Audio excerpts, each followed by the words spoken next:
नमस्कार। आज हम बात करेंगे एक ऐसी चीज की जो हर बिजनेस के लिए बहुत जरूरी है, टैक्स। और हम ये देखेंगे कि टैक्स के बारे में सोचने का तरीका कैसे बदला जा सकता है।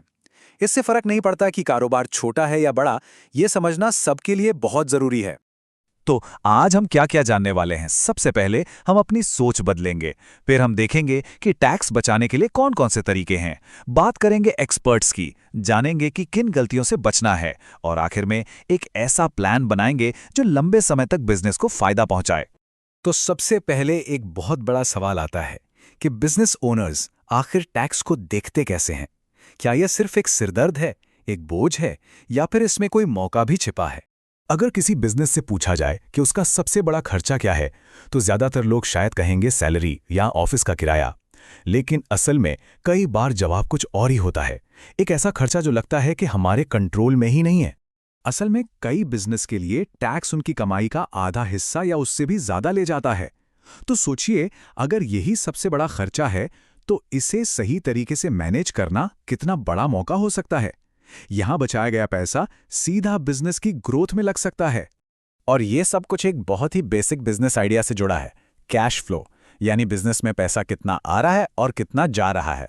सच कहें तो ये किसी भी कंपनी के लिए खून की तरह है, जिसके बिना वो चल ही नहीं सकती। तो अब हमारे सामने टैक्स को लेकर दो रास्ते साफ दिखते हैं।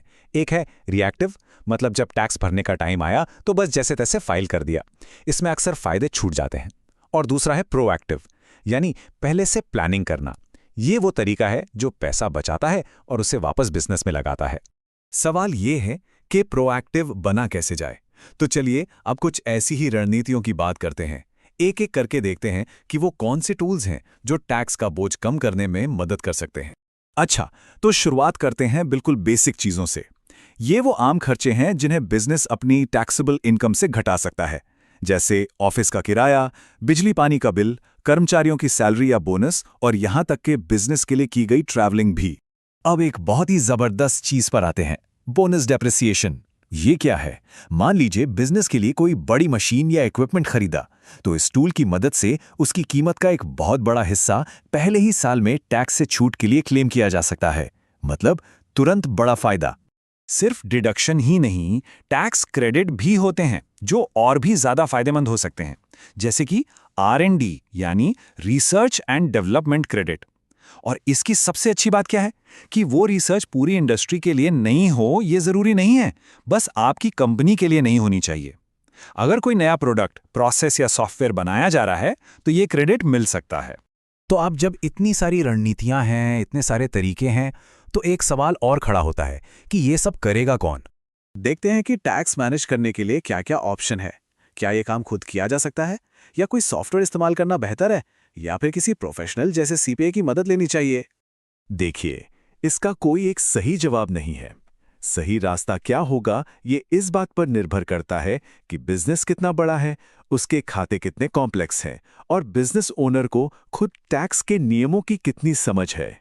हाँ, लेकिन जैसे जैसे बिजनेस बढ़ता है, ज्यादातर के लिए जवाब होता है CPA, यानी सर्टिफाइड पब्लिक अकाउंटेंट। ये वो प्रोफेशनल होते हैं जिन्हें टैक्स कानूनों की गहरी समझ होती है। वो सिर्फ नियम नहीं जानते, बल्कि उनका फायदा कैसे उठाना है ये भी बताते हैं। और एक CPA का काम सिर्फ साल के आखिर में टैक्स फाइल करना नहीं होता। वो एक तरह से फाइनेंशियल पार्टनर बन जाता है। वो कंप्लायंस तो देखता ही है, साथ में ऑडिट से बचाता है, ज्यादा से ज्यादा डिडक्शन दिलवाता है, और पूरे साल बिजनेस को सही सलाह देता है।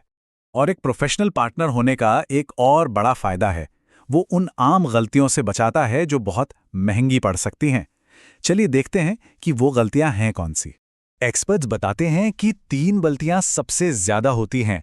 पहली, रिकॉर्ड्स ठीक से ना रखना। दूसरी, जो डिडक्शंस और क्रेडिट मिल सकते थे उन्हें क्लेम ही ना करना। और तीसरी, ये सोचना कि प्रोफेशनल की मदद की जरूरत ही नहीं है। यहाँ स्पार्टन टैक्स ग्रुप की एक बात बिल्कुल फिट बैठती है। किसी चीज को बाद में ठीक करने की कोशिश करने से कहीं ज्यादा आसान है उसे शुरू से ही सही तरीके से करना। और यही बात टैक्स प्लानिंग पर भी लागू होती है। तो अब इन सारी बातों को जोड़कर देखें। एक लॉन्ग टर्म, एक मुनाफे वाली टैक्स स्ट्रैटेजी असल में दिखती कैसी है, उसे एक ग्रोथ इंजन कैसे बनाया जा सकता है। प्लानिंग क्यों जरूरी है, इसका एक बढ़िया उदाहरण है बोनस डेप्रिसिएशन का फेज आउट। जैसा कि आप देख सकते हैं, 2023 में जो छूट 80% थी, वो हर साल कम होती जा रही है और 2027 तक खत्म हो जाएगी।